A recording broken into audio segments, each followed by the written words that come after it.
আসসালামু আলাইকুম রহমতুল্লাহ। আশা করি সবাই ভালো আছেন। আমার সাথে আছে হচ্ছে ইঞ্জিনিয়ার আবুল বাশার স্যার। আমি স্যারের কাছে কিছু প্রশ্ন করব। সেটা হচ্ছে যে প্রথমেই স্যারের হচ্ছে পরিচয়টা জানবো এবং তার সাথে সাথে স্যারের কাছে আমার প্রশ্ন থাকবে যে আপনি তো লিভিং হোমসের সাথে অনেক দিন আছেন স্যার। সো লিভিং হোমসে আসার পর থেকে আরেকটা প্রজেক্টে আপনি আছেন এবং এই প্রজেক্টেও আল্লাহর রহমতে আপনি জয়েন করছেন। সো এই দুইটা প্রজেক্ট নিয়ে এবং এখন পর্যন্ত লিভিং হোমসকে নিয়ে আপনার মতামত কি, এবং যারা ফিউচারে শেয়ার কিনতে চায় সো তাদেরকে আপনি অ্যাজ এ লিভিং হোমসের পক্ষ থেকে বা আপনার পক্ষ থেকে আপনার সৎ মতামতটা আপনি দিবেন স্যার। তো ধন্যবাদ। আগে আমার পরিচয়টা দেওয়ার কথা বলছেন। আমার পরিচয় হলো আসলে আমি একজন রিটায়ার্ড ইঞ্জিনিয়ার। আমি এলজেডিতে ছিলাম।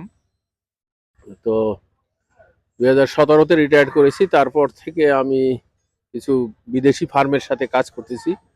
বর্তমানে আমি ঢাকা বাইপাস এক্সপ্রেসওয়েতে কোয়ালিটি কন্ট্রোল ম্যানেজার হিসেবে এখানে কাজ করছি।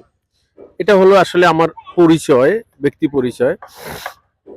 দেখেন, অ্যাপার্টমেন্ট কেনা বা জমি কিনতে গেলে প্রথম যে জিনিসটা সবাই মাথায় কাজ করে সেটা হলো যে একটা সন্দেহ, এ পার্টি কেমন হবে, মাঝখানে ফেলে রেখে চলে যাবে কিনা, টাকা পয়সা মেরে দেবে কিনা।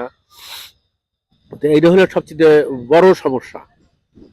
লিভিং হোমসের সাথে আমি আর একটা প্রজেক্টে এখনো আছি, আবার এটার সাথে আসলাম। তো এতে যে জিনিসটা আমি দেখলাম সেটা হলো যে লিভিং হোমসের অ্যাক্টিভিটি নিয়ে ওই যে সন্দেহের কথা বলছিলাম সেই সন্দেহটার কোনো অবকাশ আমি পাইনি। এবং আমাদের ওই প্রজেক্টটাও যেভাবে হচ্ছে রাতারাতি, তাতে কিন্তু দেখা যাচ্ছে যে টাইম কিল হয়নি এবং এ পর্যন্ত কোনো হ্যাসেল হয়নি ওটা করতে গিয়ে। এবং সে কারণেই আমি হয়তো আপনাদের এখানে আবার জড়ালাম।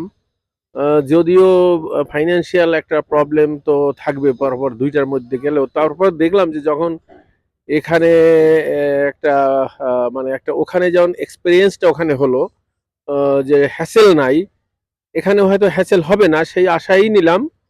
তারপর যেহেতু এখনো কাজ করতে পারছি, সামর্থ্য আছে, হয়তো চালিয়ে নিতে পারবো এই ভরসায় আপনাদের সাথে সম্পৃক্ত হলাম। তো ওইভাবে যদি আমি সামারিলি বলি তাহলে বলতে হবে, যেটা আমি অন্যদেরকে বলি, আমার কাছে যখন দুই একজনে বলে যে আমি একটা অ্যাপার্টমেন্ট নিতে চাই বা কিছু, আপনার ওই পার্টিটা কেমন, তাদের কিন্তু আমি এক বাক্যে বলি যে না, এটার উপর ডিপেন্ড করতে পারেন, এখন পর্যন্ত যা দেখেছি তাদের ডিপেন্ড করতে পারেন। এটাই হলো আসলে আমার বক্তব্যের সামারি। ধন্যবাদ। ধন্যবাদ স্যার আমাদের সাথে থাকার জন্য, পাশে থাকার জন্য। জি, সালাম।